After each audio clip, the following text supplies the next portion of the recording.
భూమిని హాస్పిటల్లో జాయిన్ చేస్తాడు శరత్ చంద్ర.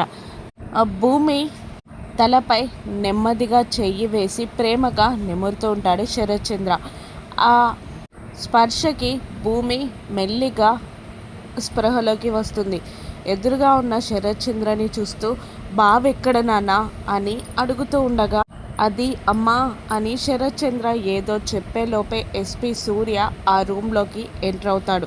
ఓహో, స్పృహలోకి వచ్చిందా అని శరత్ చంద్రని సూర్య అడుగుతుండగా, అవును సార్, స్పృహలోకి వచ్చిన వెంటనే ఏం అడుగుతుందో చూడండి, వాడి గుచ్చే అడుగుతుంది. వాడి వల్లే కదా నా బిడ్డకి ఈ పరిస్థితి వచ్చింది అని బాధగా అంటుంటాడు శరత్ చంద్ర.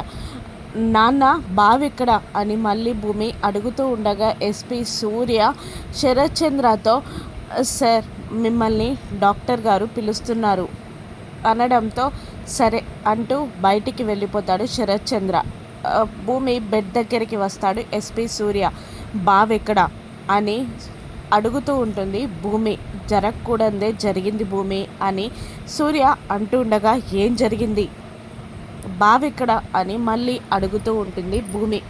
జలపాతం నుండి పైనుండి కింద పడిపోయాడు గగన్ అని ఎస్పీ సూర్య చెప్పగానే భూమి షాక్ అవుతుంది, కుప్పకూలిపోతుంది. గగన్ బ్రతికాడా లేదంటే చనిపోయాడా? గగన్ చనిపోయాడని తెలుసుకున్న భూమి ఏం చేస్తుంది? షాక్ అవుతుందా? కుప్పకూలిపోతుందా? గగన్ని వెతకడానికి తానే స్వయంగా వెళ్తుందా? రానున్న ఎపిసోడ్స్లో చూద్దాం. Thank you for watching.